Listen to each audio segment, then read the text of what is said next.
Hello students, how are you all? I hope you all are fine. Today we will start a new chapter that is tenses. Okay, आज हम tenses को cover करेंगे. So first of all, tenses होते क्या हैं? Tenses का मतलब आपका हिंदी में देखा जाए तो काल होता है. काल मतलब समय. Okay, so the word tenses is derived from Latin word Tempest, यानी कि जो टेंस वर्ड आपका लिया गया है ये लैटिन भाषा के टेम्पस वर्ड से लिया गया है, विच मीन्स टाइम, जिसका मतलब होता है समय. मैंने बताया आपको टेंस का मतलब काल. काल मीन्स समय. Okay, a verb indicates the time of an action, event और condition by changing its form. यानी कि वर्ब आपको इंडिकेट करती है कि कोई भी एक्शन, आपका कोई भी इवेंट या कोई भी कंडीशन जो है वो कैसे हो रही है या किस समय पे हो रही है. अब कैसे पता चलेगा कि किस समय पे हो रही है, वो आपको बताया जाएगा चेंजिंग इट्स फॉर्म. यानी कि जो वर्ब होगा, वर्ड होगा, वो अपनी फॉर्म्स को चेंज करेगा. लाइक नॉर्मली अगर वर्ब की फर्स्ट फॉर्म यूज़ हो रही है तो आप देखते हो कि जो सेंटेंस है वो आपका प्रेजेंट में है. सेकेंड फॉर्म यूज़ हो रही है तो आपका पास्ट टेंस में है. और अगर आपके विल शैल इसके साथ यूज़ हो रहा है तो आप ज़्यादातर रिज्यूमिंग करते हो कि ये फ्यूचर में हो रहा है. तो इस तरह से आपको उनकी फॉर्म्स को देख के पता चलता है कि जो आपका टेंस वर्ब है वो किस टाइम की है. ठीक है, किस काल की है, किस टेम्पस की है, किस टाइम की है. Okay, so based on time frame के आधार पर हम वर्ब को चेंज करते हैं, कैटेगरी करते हैं. The verb tenses may be categorized according to the time frame. यानी कि जो आपकी वर्ब है वो ज़्यादातर आपकी कैटेगराइज की जाती हैं टाइम फ्रेम के अकॉर्डिंग.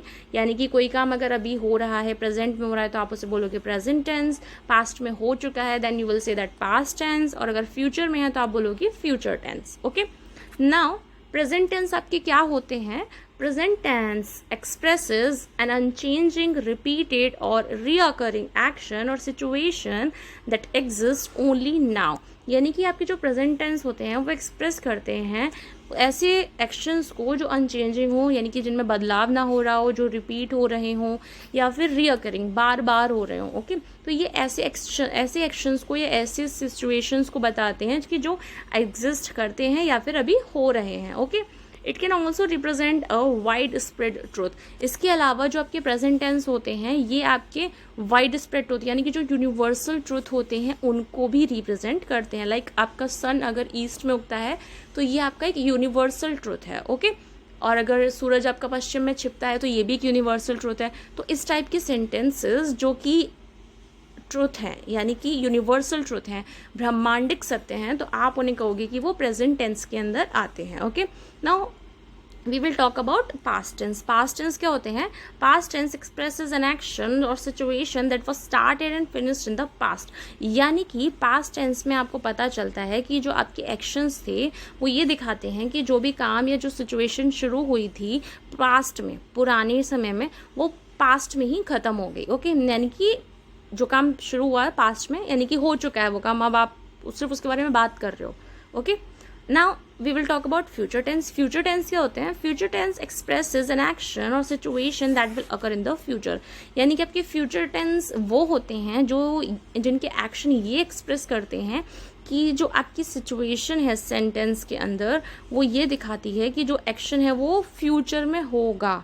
यानी कि ना तो वो हुआ था ना वो हो रहा है, ऐसा काम फ्यूचर में होगा. ऐसे में ज़्यादातर हम अज्यूमिंग वाले काम करते हैं कि आप ऐसा करोगे, आपने ऐसा किया. तो जहाँ आप फ्यूचर की बात कर रहे हो वो उन्हें हम कहेंगे फ्यूचर टेंस.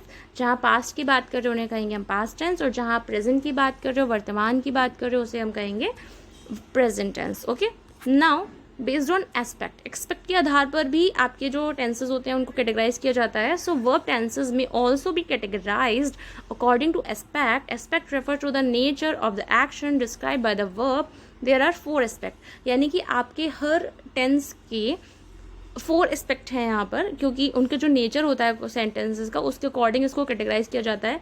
लाइक इंडेफिनिट और सिंपल, कॉन्टीन्यूस और प्रोग्रेसिव, परफेक्ट और complete and perfect continuous. Indefinite का मतलब होता है जो सिंपल सेंटेंसेस आपके होते हैं वो आपके इंडेफिनिट में आते हैं.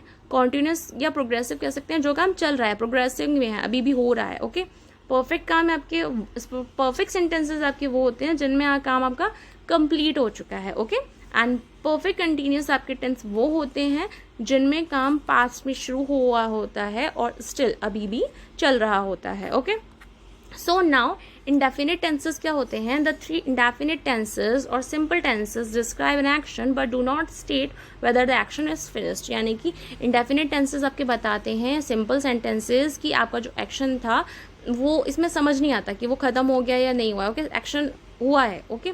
कॉन्टिन्यूस टेंस में पता चलता है the three continuous tenses and complete tenses and progressive tenses describe the unfinished action. यानी कि कॉन्टिन्यूस को हम कॉन्टिन्यूस तो कह ही रहे हैं, इसके अलावा हम इनकम्प्लीट भी कहते हैं और प्रोग्रेसिव भी कहते हैं। यानी कि जो काम शुरू हुआ है वो अभी इनकम्प्लीट है, खत्म नहीं हुआ है, स्टिल इन प्रोग्रेस, स्टिल चल रहा है, अनफिनिश्ड है, okay. Perfect tense, the three complete tenses और perfect tenses describe a finished action. Perfect tenses आपके बताते हैं किसी फिनिश्ड एक्शन को कि काम आपका खत्म हो चुका है, okay. Now perfect continuous tense आपके बताते हैं to combine the complete tenses and the incomplete tenses to describe an action which was in progress and then finished. यानी कि जो आपका काम आपने फ्यूचर में स्टार्ट किया था वो स्टिल प्रोग्रेस में है और वो अभी फिनिश होने को है, okay. So was in progress and then finished, यानी कि अभी प्रोग्रेस में बाद में फिनिश होगा, okay. So I hope you have understood that how many kind of tenses are there and how can we classify the tenses, the verb according to the aspect, based on aspect, okay. So I hope you like the class. Thank you.